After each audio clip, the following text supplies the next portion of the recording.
Hello and welcome everyone on my YouTube channel. Today I am with Jarif Akbar Sahab, the founder and director of Akbar Classes Kishanganj. He has his own YouTube channel with around 10,000 subscribers and recently crossed 23 lakhs minutes of watch hour. So basically I was trying to meet with him from a long time. So today finally I got the opportunity. So I am very thankful for Jarif Akbar Sahab and welcome you on my YouTube channel. Thank you very much. Thank you. So this session is going to be a conversation type, a chit chat type, where I will be trying to know about Jarif Akbar Sahab and his initiative, this Akbar classes. So the first question with which I will start this session is like, what is the background, what is the environmental background where from Jarif Akbar Sahab is coming and his educational qualification. So Jarif Akbar Sahab, please. Thank you. Actually मेरी पढ़ाई तो basically जो शुरू हुई है वो गांव से शुरू हुई है. गांव में मैंने अपनी पढ़ाई शुरू की थी. मुझे जहां तक थोड़ा सा याद आ रहा है, एक स्कूल था, उसका नाम था शिशु विद्यालय. उस स्कूल में हमारी पढ़ाई शुरू हुई. मेरा जो एडमिशन हुआ वो 3rd क्लास में हुआ. मुझे शायद ठीक से याद भी नहीं कि मैं 3rd पास किया था या नहीं किया था. फिर मेरा एक गवर्नमेंट स्कूल में एडमिशन हुआ 7th में, और बीच में क्या हुआ मुझे याद नहीं है. मैंने 5th नहीं पढ़ा, 6th में एडमिशन हुआ, फिर 7th में हुआ. क्या हुआ मुझे नहीं पता, लेकिन थोड़ा सा मुझे याद आ रहा है कि मैं 7th के लास्ट में एडमिशन लिया. उसके बाद किसी तरह से मैंने 7th पास किया. फिर उसके बाद मेरा हाई स्कूल में एडमिशन हुआ 8th में. उस वक्त 8th हाई स्कूल में होता था, ठीक है. उसके बाद फिर 9th 10th हमारी हुई गांव के स्कूल में. स्कूल का नाम है हाई स्कूल आज़ाद नगर छतरगाछ. तो वहाँ से हमारी बेसिकली पढ़ाई शुरू हुई.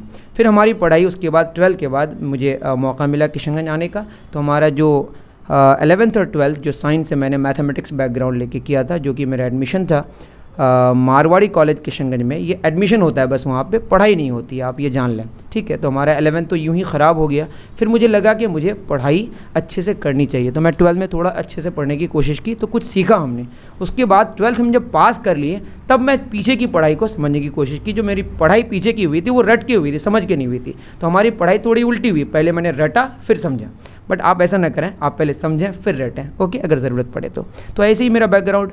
उसके बाद हमने पढ़ाई की, जो हमने कोशिश की कि हमारा JEE क्वालिफाई करूं. तो उसके लिए मैंने तैयारी करी पटना में जाके, बट क्वालिफाई नहीं कर पाए. तो हम एक एग्ज़ाम क्वालिफाई किए थे जो West Bengal joint entrance exam होता है. उसके थ्रू हमारा जो रैंक आया उसके अकॉर्डिंग हमें सिलीगुड़ी इंस्टीट्यूट ऑफ टेक्नोलॉजी मिला. उसके बाद हम पढ़ाई करें वहाँ से 4 साल. लेकिन हमारा जो रुझान है, जो हमारा इंक्लिनेशन है, वो पढ़ाने की तरफ आ गया, जिसकी वजह से मैं यहाँ पे हूँ. तो यही सारी चीज़ें हैं. Very nice. So the next question that I would like to ask कि अकबर क्लासेस एग्जिस्टेंस में कैसे आए, और आप लोग इसके फाउंडिंग मेंबर्स कौन थे, और आपकी टीम अभी क्या क्या है.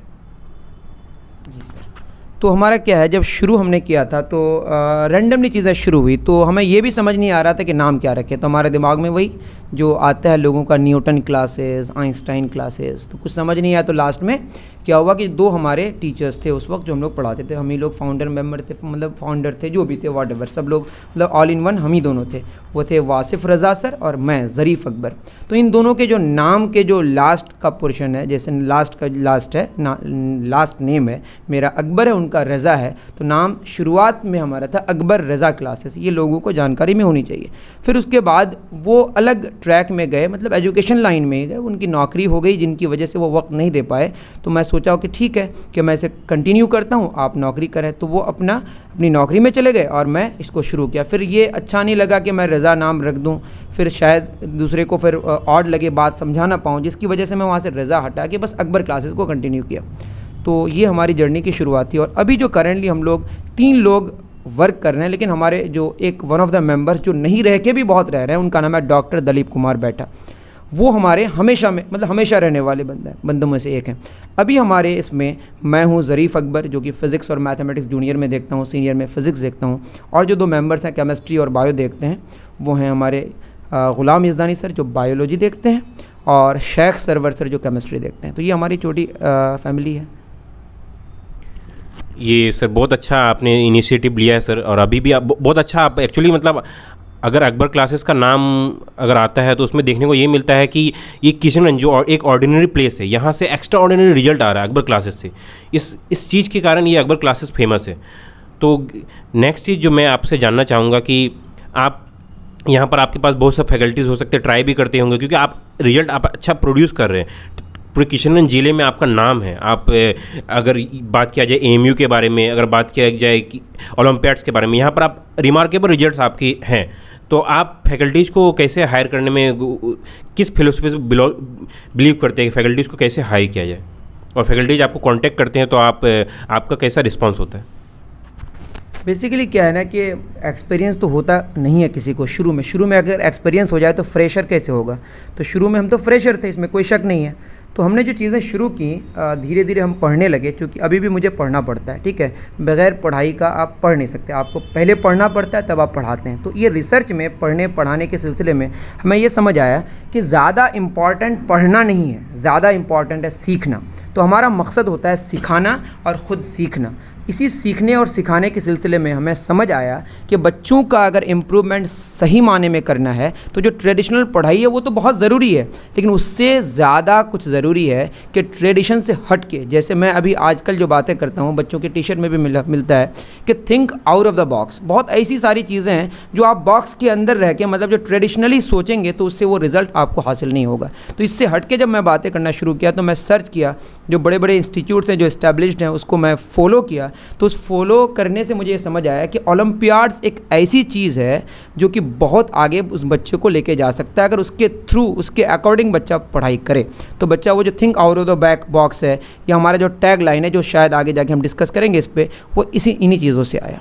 तो और इसी तरह से जो ऐसा नहीं कि हमारे यहाँ जो मास्टर्स है, जो साइंस में मास्टर्स किया हो या बायो में या जूलॉजी में, जिसमें भी उसी को मैं हायर करता हूँ बायो के लिए या केमिस्ट्री के लिए, रिस्पेक्टिव जो सब्जेक्ट में पीएचडी किया हो, ऐसा कुछ भी नहीं है। हो सकता है उस बंदे के पास कोई क्वालिफिकेशन ना हो, लेकिन वही थिंक लॉजिकली वाला कॉन्सेप्ट से अगर वो टीचर आएँ और वो सीखने हमेशा रेडी टू लर्न हो। मतलब एक टीचर, एक स्टूडेंट से ज़्यादा ये ज़रूरी है कि टीचर हमेशा सीखने के लिए तत्पर रहे, यानी कि हमको सब आता है। ऐसी बात अगर है तो वो टीचर हमारे लिए सूट नहीं करता। अगर वो टीचर हमेशा, अगर नहीं भी जानते हैं, अगर जानने के लिए वो तैयार हैं, देन ही इज़ ओके।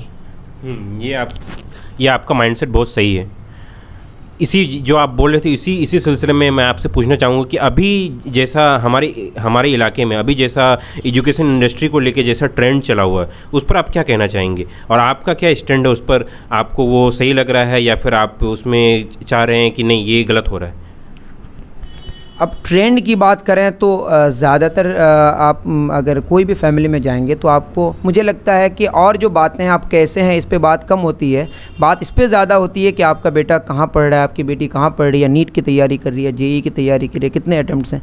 मुझे लगता है उतनी बात करने की ज़रूरत ही नहीं है। अगर एकेडमिकली बात की जाए तो बच्चों की जो बेसिक पढ़ाई है, जो क्लास एक्चुअल में क्लास 6 से शुरू होती तो क्लास 1 से ही है, लेकिन अगर एकेडमिकली बच्चा जो होश में आ जाता है कि अब मुझे क्या करना है ज़िंदगी में, तो वो 6 से उस गार्जियन को सोचने की ज़रूरत है कि हमारे बच्चे का इंक्लिनेशन किधर है। तो आप अगर प्रॉपर गाइड 6 to 10 करेंगे तो मुझे नहीं लगता है कि आपको इतनी बातें करनी पड़ेगी। फिर आप बहुत इंजॉय करेंगे ज़िंदगी को और आपको बच्चों को लेकर प्रेशर में नहीं आना पड़ेगा और बच्चे खुद भी प्रेशर में नहीं आएंगे।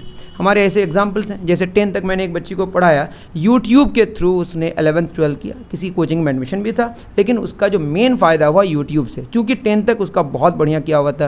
वो pre regional mathematical olympiad qualify की हुई थी, एएमयू में 17th रैंक लाई हुई थी 11th साइंस में। तो वो उसकी पढ़ाई इस तरीके से हुई जिससे कि 11th 12th में बगैर प्रेशर का यूट्यूब में पढ़ के वो IIT जेईई एडवांस्ड क्वालिफाई की और अभी IIT गुवाहाटी में केमिकल इंजीनियरिंग कर रही है। उसका नाम ज़किया फ़रत है।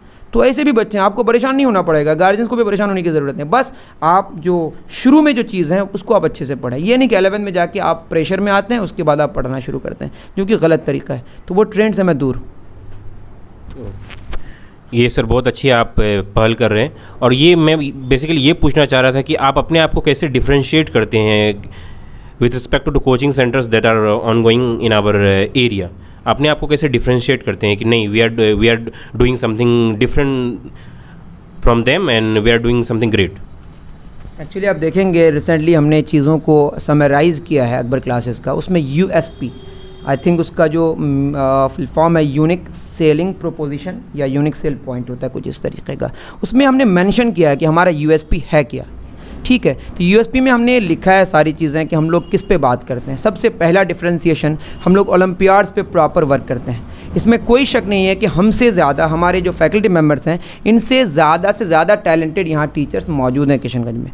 बस मेरा ये कहना है कि हम लोग जो यहाँ करते हैं ना चीज़ें, यहाँ खोज के चीज़ों को करते हैं। हमारा क्वालिफ़िकेशन, हमारी पढ़ाई, हर तरीके से हम लोग हो सकते हैं कि कम हों, लेकिन हमारा जो यहाँ पे वे है चलने का वो ये है कि हम चीज़ों को खोजते हैं कि इस साल अब करना क्या है, इस पे बात करते हैं। अब क्या होता है, हम लोग जो पढ़ाते हैं वो तो बिल्कुल ये पढ़ाना ऑर्गेनाइज्ड वे में चीज़ें होती है कि हाँ कराना क्या है, लेकिन कुछ लोग बहुत टैलेंटेड है, हमसे ज़्यादा है, वो पढ़ाते बहुत कुछ है, लेकिन टारगेट भी कुछ चीज़ होती है जो आपको पता होना चाहिए कि इन चीज़ों को पढ़ के हमारा अचीवमेंट क्या होने वाला है। तो इन चीज़ों को रिसर्च करके हम बच्चों को पढ़ाते हैं, और इन चीज़ों को जो हमारा जो नेचर में चीज़ें हैं, बच्चा रोड पर चलता है तो उसको पता होना चाहिए कि फ्रिक्शन क्या चीज़ है, बच्चे को पता होना चाहिए गाड़ी के अंदर के स्पीडोमीटर क्या चीज़ है, कोई इंस्टेंट स्पीड को मेज़र करता है कि एवरेज स्पीड को मेज़र करता है। तो बच्चे को उतना डिफ्रेंशिएशन नहीं पता, बस स्पीड मेज़र कर रहा है वो स्पीडोमीटर। तो हम लोग चीज़ों को बहुत ही क्रिस्टल क्लियर बताने की कोशिश करते हैं, बस यही सारी चीज़ें। जी सर, आपकी जो पहल है और आप जो एक डायरेक्शन में अपने डायरेक्शन में जा रहे हैं, ये बहुत काबिल तारीफ़ है।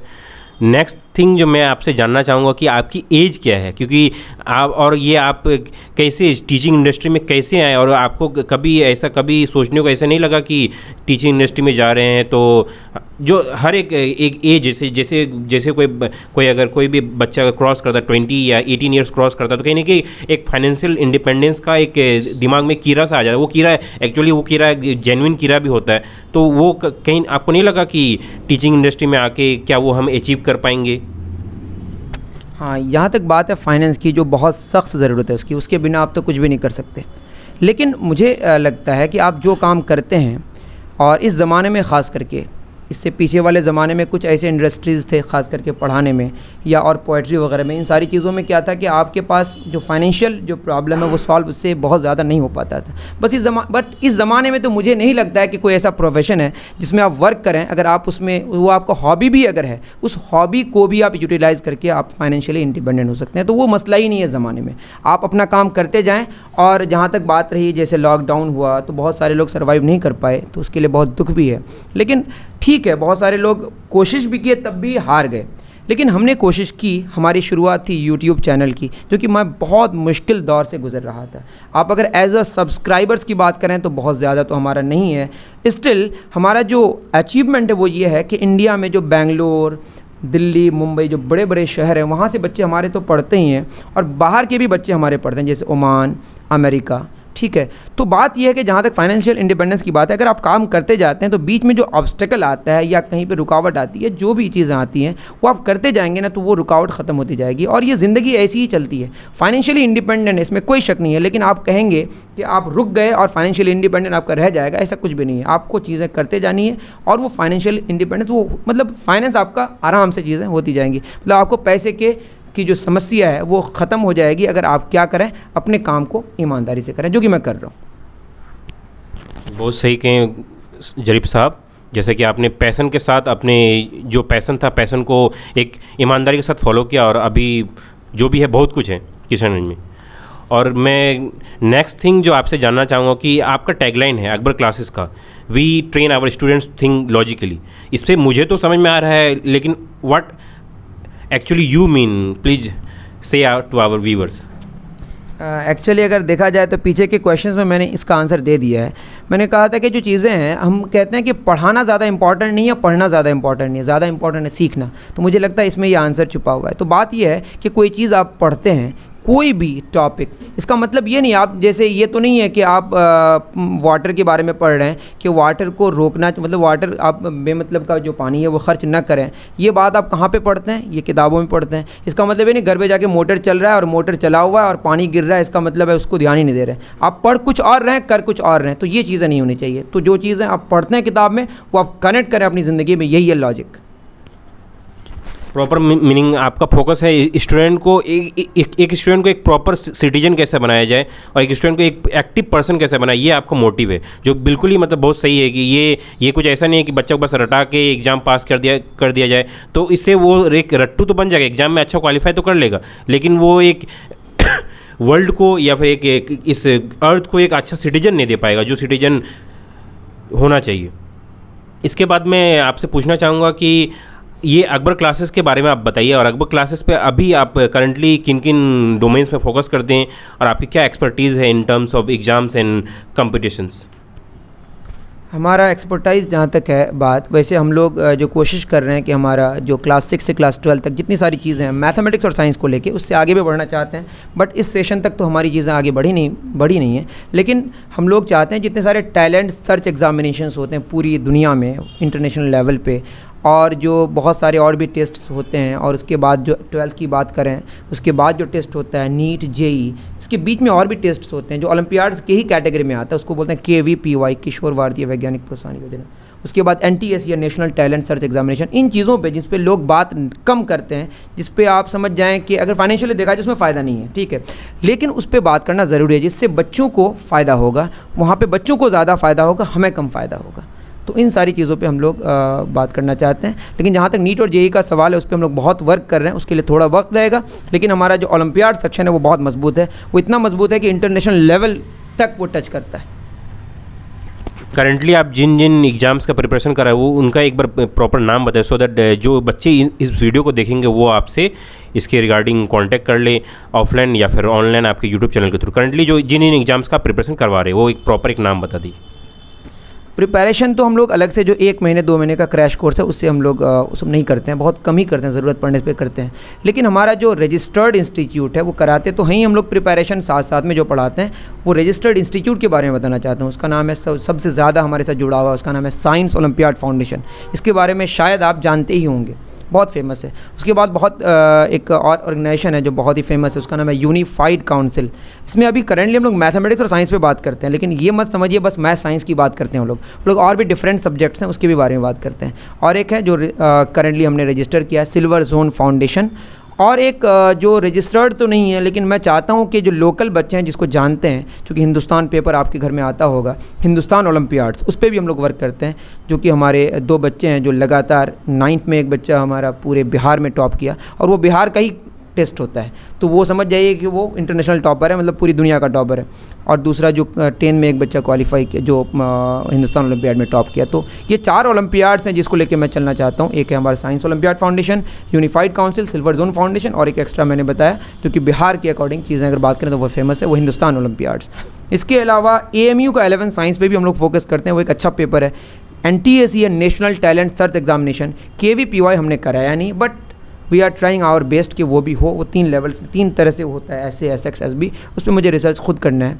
और नीट और जेई वो तो जानते ही हैं आप, ठीक है। एक एग्ज़ाम और है जो बहुत इंपॉर्टेंट है कहना, रिसेंटली जिस पे बात हो रही है, वो CUET, अगर मैं सही हूँ तो आप लोग CUET को सर्च करें, उस पर भी हम लोग दिमाग लगा रहे हैं कि कुछ करें। डेफिनेटली सर, जो बच्चे इस वीडियो को देखेंगे वो अगर इनमें से किसी भी एग्ज़ाम्स के लिए प्रिपेयर करना चाहते हो, डेफिनेटली आप अकबर क्लासेस किशनगंज, ये इंसान रोड में सिचुएटेड है, यहाँ पर आप कांटेक्ट कर सकते हैं। और इनका कांटेक्ट डिटेल्स भी मैं डिस्क्रिप्शन में डाल दूँगा। अभी हमारे साथ ही इनके 2 स्टूडेंट्स भी हैं, एक अबू बकर और एक उमर। तो मैं इन दोनों को बुलाना चाहूँगा और ये बताएंगे कि यहाँ अकबर क्लासेस में ये पढ़ के क्या अचीव किए हैं। प्लीज़ उमर एंड अबू बकर।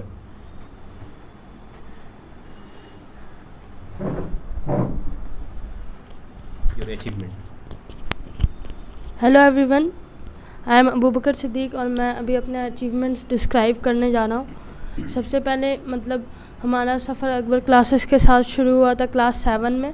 वहीं से हमारे टीचर्स ने हमेशा हमें ओलंपियाड्स वगैरह में हमें इंफॉर्मेशन प्रोवाइड किया कि कब कौन सा ओलंपियाड कंडक्ट होने वाला है, और हमें इनकरेज भी किया गया इसमें पार्टिसिपेशन के लिए। तो फिर सबसे पहले 7th में हमने बस SOF का दिया था, तब हमने ये NSO और IMO शायद उसके दोनों में लेवल 2 को देने के लिए हम एलिजिबल हुए थे। फिर क्लास 8 में फिर हमारे यहाँ पे हमें और भी बहुत सारे इन्फॉर्मेशन प्रोवाइड किए गए, जैसा कि हमारे सर ने बताया, जैसे यूनिफाइड काउंसिल, सिल्वर जोन, और भी ये ISFO और एक ऑर्गेनाइजेशन है जो ओलंपियाड कंडक्ट करवाती है। इसमें भी हमने इनमें से मैक्सिमम एग्जामिनेशंस में हमने ये लेवल 2 क्वालिफाई किया। जितना तक मुझे याद है, मेरा UIMO में इंटरनेशनल रैंक 44 आया था, और ये NSTSC जो कि यूनिफाइड काउंसिल का साइंस और मैथ्स दोनों का मतलब मिक्स्ड एग्जामिनेशन होता है, उसमें मेरा रैंक शायद 57 आया था।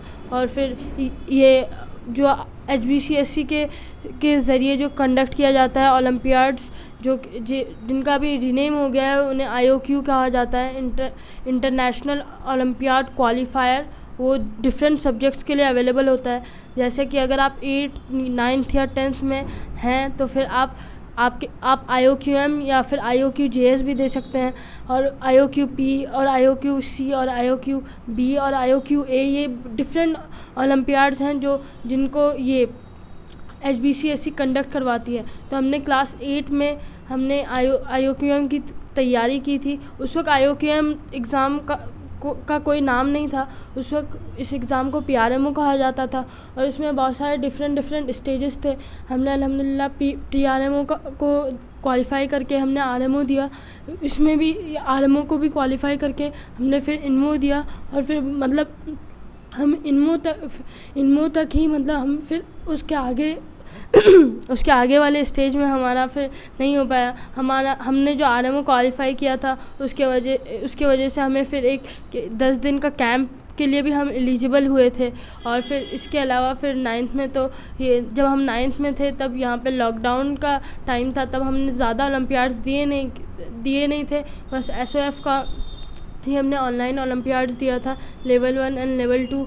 और इस साल हमने फिर से IOQM दिया था, जिसमें हमारा 40 में हमारा 16 नंबर हमें हासिल हुआ है, जिसकी वजह से हमें मेरिट सर्टिफिकेट 10th में IOQM के लिए मिला है, और यही मेरिट सर्टिफिकेट हमें 9th में भी मिला था। Thank you Umar. और ये जितना इन्होंने अपना थैंक यू अबू बकर, जितना इन्होंने अपना अचीवमेंट बताया उतना तो मैं ट्रैक भी नहीं कर पाया। इतने काबिल तारीफ़ बच्चे हैं यहाँ पे, इनको पढ़ाया जाता है। और एक्चुअली ये अभी आ रहे हैं उमर, ये दोनों भाई ट्विंस ही हैं। ये आप बताएंगे अपनी अचीवमेंट्स अकबर क्लासेस में पढ़ कर, ये इनिशियल से अकबर क्लास में पढ़ रहे हैं। हेलो एवरीवन, मैं उमर फ़ारूक हूँ, और मैं सबसे पहले शुक्रिया मैं थैंक यू बोलता हूँ सर को कि उन्होंने मुझे अपॉर्चुनिटी दिया कि मैं इस YouTube चैनल के ज़रिए कुछ अपने व्यूज़ रख सकूँ और अपने अचीवमेंट शेयर कर सकूँ। तो मेरे भाई के तरह मेरी भी जो जर्नी अकबर क्लासेस के साथ है वो क्लास 7th में शुरू हुई थी। मैंने भी वही SOF के ओलंपियाड्स दिए थे। तो NSO और IMO में एक में मेरा ये लेवल 2 में हुआ था। फिर मैं क्लास 8 में फिर से हमने बहुत सारे ओलंपियाड दिए थे, NSO, IMO, UIMO, NSTSC। उसमें UIMO और NSTSC दोनों में ऑल इंडिया रैंक हमारी अंडर 100 आई थी। और फिर हमने ये जो गवर्नमेंट ओलंपियाड्स है PRMO, RMO, वैसे ही मैंने PRMO क्वालिफ़ाई किया था, और RMO क्वालिफ़ाई करने से मैं 1 मार्क से रह गया था। तो मैं ये पहला ही स्टेज क्वालिफ़ाई कर पाया था। फिर मुझे याद नहीं है एग्जैक्टली कौन सा ईयर, पर एक ईयर में मेरा SOF ओलंपियाड्स में जोनल रैंक ये 10 के अंदर था। तो उसकी वजह से मुझे ये गिफ्ट रैंक 8 था, और उसकी वजह से मुझे 1000 का गिफ्ट वाउचर मिला था, जिससे मैं बहुत सारे मतलब 1000 रुपीज़ के वर्थ बुक्स बाय कर सकता था। तो मैंने MTG की मैगज़ीन्स जो होती हैं फिज़िक्स और मैथ्स वाली मैगज़ीन्स, तो वो मैंने बाय की थी। तो और फिर उसके बाद क्लास 9th में, क्योंकि उस वक्त लॉकडाउन का टाइम था, तो उस वक्त भी वही सिर्फ NSO और IMO दिया था हमने, और ये PRMO दिया था, तो जिसे उस साल रीनेम कर दिया गया था IOQM।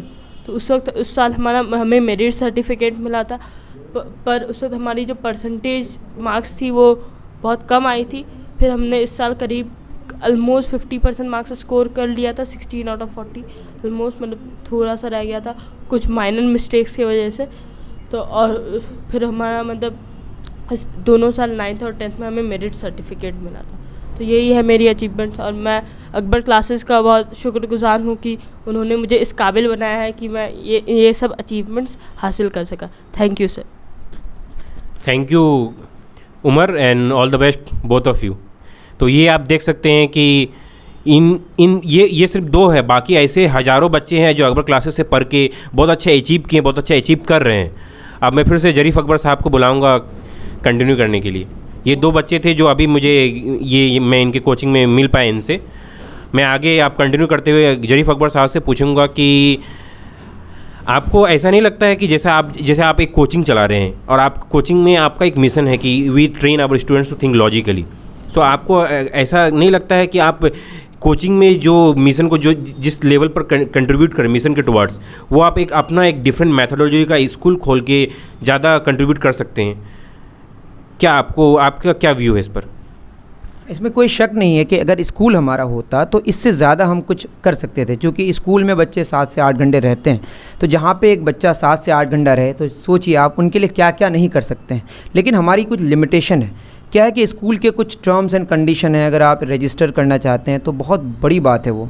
तो वो आप अगर सोचें तो मेरे दिमाग की बात, तो मेरे अंदर चीज़ें चल रही हैं। स्कूल का नाम भी हमारे दिमाग में चल रहा है, उसका नाम है the school of logical study. School का नाम ऐसा होगा क्योंकि ऐसे ऐसे स्कूल्स हैं, क्योंकि मेरे पास जो बच्चे पढ़ते हैं यूट्यूब के थ्रू, जैसे school of creative learning, school of central excellency, कुछ इस तरह के नाम के स्कूल्स हैं, और जहाँ पे सच में ऐसी पढ़ाई होती है जिससे बच्चे लॉजिकली क्रिटिकली सोचते हैं। ठीक है, तो मेरा मकसद तो है वो, लेकिन उसके लिए वक्त लगेगा, इसमें कोई शक नहीं है। लेकिन जहाँ तक बात रही कोचिंग इंस्टीट्यूट की, उसमें ऐसे कोई टर्म्स एंड कंडीशन नहीं है जिससे मुझे कोई रुकावट होती है, जिसकी वजह से मैं कर रहा हूँ। तो मैं ये सोच रहा हूँ जो मैं कर सकता हूँ वो तो करूँ, तो मैं करना शुरू कर चुका हूँ। Okay, thank you Zarif Akbar साहब, आपने मतलब सब बता दिया कि आपका माइंडसेट तो वैसा है, लेकिन हर एक जर्नी में कहीं ना कहीं इनिशिएशन होता है और आगे चल के हर स्टेज पर पहुंचा जाता है। मतलब आप भी समझते हैं कि स्कूल खोल के और स्कूल में हम अपना एक मेथोडोलॉजी अपना के अच्छा कंट्रीब्यूट कर सकते हैं। लेकिन हाँ,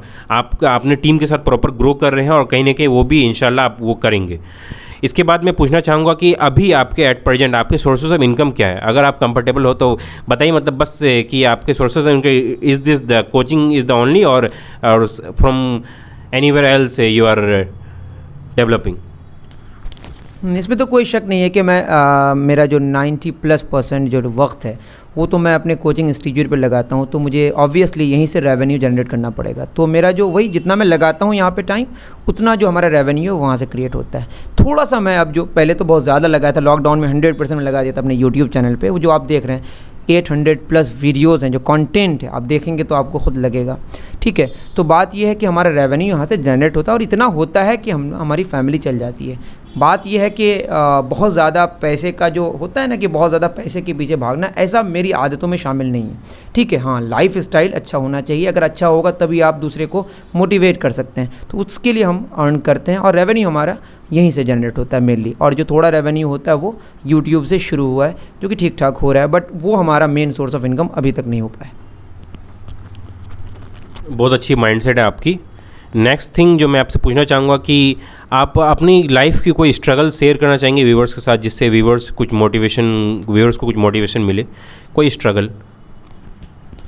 तो जहाँ तक बात रही स्ट्रगल की, छोटा और मोटा, मतलब स्ट्रगल हमेशा होते रहता है, ज़िंदगी स्ट्रगल के साथ चलती है। आप जिस दिन में, जैसे आप वीडियो देख रहे हैं, आप वीडियो देखने से पहले और वीडियो देखने के बाद ख़ुद आप सोचेंगे कि बहुत ही माइक्रोस्कोपिक आपके पास बहुत सारे ऐसे होंगे जो आपको लगेगा कि ये स्ट्रगल है शायद। अगर ऐसा नहीं करते, जैसे आप सो के रह गए, आप नहीं उठ पाए, तो आप तो सही वक्त पे नहीं जा पाएंगे, तो आपके लिए स्ट्रगल हो जाएगा पहुंचना सही वक्त पे। तो इस तरह से आपके पास हमेशा कुछ ना कुछ छोटे मोटे स्ट्रगल होते रहते हैं। हाँ, कुछ मेजर स्ट्रगल्स होते हैं, लेकिन बात यह है कि आप कंसिस्टेंसी के साथ अगर काम करते हैं, होता क्या है ना, ऑसिलेशन, कोई चीज़, आप कोई रिश्ते की बात करें, रिलेशंस की बात करें, या आप अपने काम की बात करें, या जो भी आप जिस कैटेगरी की भी बात करें, मतलब जो भी चीज़ों को आप चीज़ों के बारे में बात करें, पढ़ाई की बात करें, सारी चीज़ों में वो जो चीज़ें होती हैं ना, वो ऑसिलेट करती हैं, इसको हम बोलते हैं अप्स एंड डाउन्स। वो होते रहता है। अगर ये नहीं हो तो ये ज़िंदगी नहीं है। आप अगर एकदम कांस्टेंट हो गए, मतलब आपका ग्राफ जो है वो कांस्टेंट हो गया टाइम के साथ, तो समझ जाइए कि बहुत प्रॉब्लम होने वाला है आपको। तो आप समझ जाइए कि ये स्ट्रगल तो हमेशा होते हैं। हाँ, मेजर स्ट्रगल्स को कैसे फेस करना है, तो बात यह है कि फेस करना ही एक उपाय है। कैसे फेस करना है मैं नहीं बता सकता, वो तो डिपेंड करता है सिचुएशन कैसा है, कि जो आपका काम है, अगर वो प्रॉब्लम है, उस प्रॉब्लम को अगर आप फेस करेंगे तो वो काम हो जाएगा। उस प्रॉब्लम को अगर आप फेस नहीं करना चाहेंगे तो वो प्रॉब्लम प्लस हो जाएगा। तो आपकी मर्ज़ी, प्रॉब्लम को प्रॉब्लम प्लस बनाना चाहते हैं या प्रॉब्लम को वर्क बनाना चाहते हैं, ये आपकी मर्ज़ी है। बिल्कुल सही बात कही जरीफ साहब। जैसे कि आपने बोला कि स्ट्रगल तो सबके जैसे एक part and parcel of journey है। जर्नी को हम लोग बस इंजॉयबल बना के चलना है, जर्नी को बस कवर करना है, तो बाद में वो स्ट्रगल ही आपको एक माइलस्टोन दिखेगा। अच्छा, we have covered this milestone, तो वो आपको एक प्लेजर भी देगा कि हम लोग इस स्ट्रगल को भी पास कर लिए। तो इस स्ट्रगल को ऐसे हम लोग को एंजॉय करते हुए चलना चाहिए। मैं अब I am towards the end of this session, so I am now going to ask आपकी क्या इनिशिएटिव है apart from your coaching itself, और उसमें आप कैसे वर्क कर रहे हैं? हमारी इनिशिएटिव में मतलब एक तो है कि हम अपने हिसाब से चीज़ों को, जो यहाँ पे बच्चे हैं, इसमें कोई शक नहीं कि हमारे पास जो बच्चे पढ़ते हैं वो फाइनेंशियली रिलेटिवली अगर इस किशनगंज के अकॉर्डिंग देखें तो बहुत ही पैसे वाले जो आप बोलें वो बच्चे पढ़ते हैं यहाँ पे। तो इसके अलावा जो हम सोच रहे हैं, जो हम सोचे थे 2019-20 में कि जो गांव में बच्चों को जाके पढ़ाएं प्रॉपर्ली, ख़ास करके मैं अपने गांव से अगर शुरू करूं तो वहाँ पे एक सेटअप तैयार हो कि सैटरडे संडे में जाके हम, जैसे एक बहुत बड़े फिलोसोफर का कहना है कि आप सबको तो पढ़ा नहीं सकते लेकिन सबको सोचवा तो सकते हैं ना। आप कुछ ऐसी बात करें जिससे बच्चा सोचने लगे और वो खुद वो पढ़ने लग जाएगा। मेरा पहले ही से मकसद है कि हमें पढ़ाने से ज़्यादा इंपॉर्टेंस सीखना, मतलब पढ़ना तो है ही, पढ़ने का मकसद ये होना चाहिए कि हम सीखें। तो वो हमारा है कि हम जो गांव में जो बच्चे पढ़ नहीं, मतलब गांव में जो इतनी सारी चीज़ें अवेलेबल नहीं है, या आप अगर मैं कंपेयर भी करूं अपने गांव और जहां पे मैं पढ़ाता हूं तो आसमान के बहुत ऊपर, ज़मीन को बहुत नीचे, मतलब इतना डिफरेंस है उस सब्जेक्ट में। अगर हम बात करें साइंस और मैथ्स की बात करें तो उसको तो मैं एकदम इक्वल नहीं कर सकता। एटलीस्ट उसके गैप को कम करने की कोशिश करने के लिए मैं संडे जाके बच्चों को पढ़ाता हूँ। बिल्कुल सर, आप जैसा आपका व्यू है, काबिल तारीफ़ व्यू है, और इस पर आप काम भी कर रहे हैं। और बिल्कुल मतलब ये आपके बातों से और आप जो काम कर रहे हैं उससे ये पता चल जाता है कि आपको मोटिव, कहीं ना कहीं मोटिव, ये पैसन को आप फॉलो कर रहे हैं। मोटिव आपका कहीं ना कहीं इस इंडस्ट्री में कुछ अच्छा तो करना है, लेकिन अपना एक लेगेसी क्रिएट करना है और सोसाइटी को कुछ देना है। नेक्स्ट चीज़ और लास्ट चीज़ मैं जो आपसे पूछूंगा कि आप बच्चों के लिए क्या, what is your message for students? तो वही मैसेज होगा जो मैसेज हमारा हमेशा से लगा हुआ है कि आप सोचने लग जाओ, थिंक लॉजिकली। सोचना तो है ही, मैं तो ये नहीं कर रहा हूँ सोच तो बहुत लोग रहे हैं, आप तो ऐसे दिमाग में कुछ उल्टी पुल्टी चीज़ें सोच रहे हैं, ठीक है। थिंक लॉजिकली, ठीक है। आप सोचिए बट सोचने के साथ साथ उसमें बस लॉजिक लगा दीजिए। आपका जो सोचना है उसमें कुछ तो पॉजिटिविटी होनी चाहिए। ऐसा तो नहीं आप सोच रहे हैं कि वो जो बंदा है हमको थोड़ा सा उल्टी पुल्टी बातें कह दी, अब उसको मैं कैसे रिएक्ट करूं, कैसे उसको परेशान करूं कि मैं उससे ज़्यादा उसको डिस्टर्ब कर पाऊं, तो उससे आप ज़्यादा डिस्टर्ब हो जाएंगे। तो आप कोशिश करें कि जिससे आपको डिस्टर्बेंस, ठीक है, आपको कोई डिस्टर्ब कर दिया, आप ठीक हो गए, तो आप सोचिए कि आप उसके लिए बोले, प्रे कर दीजिए कि वो ऐसा बंदा बन जाए कि वो एकदम खुश मिजाज हो जाए आपको और कभी परेशान न करे आपको, और रिएक्ट करने की ज़रूरत नहीं। हाँ, ज़रूरत पड़े तो आपको कुछ बोलना है, ज़रूरत नहीं है, आपको लगता है इससे बहुत परेशान नहीं हो रहे हैं, तो आप बिल्कुल परेशान ना हो, बिल्कुल आप सोचें, अच्छा सोचें, बस अच्छा सोचें, मैं ये कहूँगा। बिल्कुल सही बात कही अकबर जरीफ साहब। तो अब हम लोग सेशन को एंड कर रहे हैं। So at last once again thank you Zarif Akbar साहब, आप अपने वर्किंग डेज में टाइम दिए। Thank you and I wish you all the best for your future everything, and hope for more meeting opportunities and learning opportunities from you. And at last, yes, if you like watching this video, please do like this video, comment what things you have learned from this video, and what other things you want to learn, you want to know about Jarif Akbar Sahab or anything. Or yes, Jarif Akbar Sahab is also having his YouTube channel, so I am giving his YouTube channel link in the description. If you are any student aspiring for science and aspiring for JEE and NEET, then kindly do visit his channel and subscribe there. Thank you again, and wish you all the best.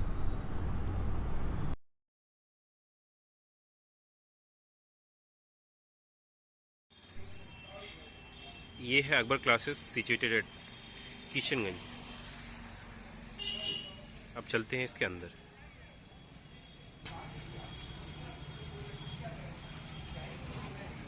ये इनके results है, ये reception area है।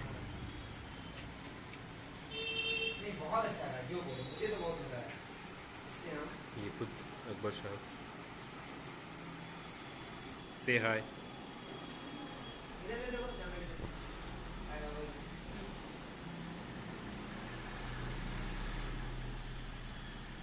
अब चलते हैं classroom की तरफ। ये इनका क्लासरूम है।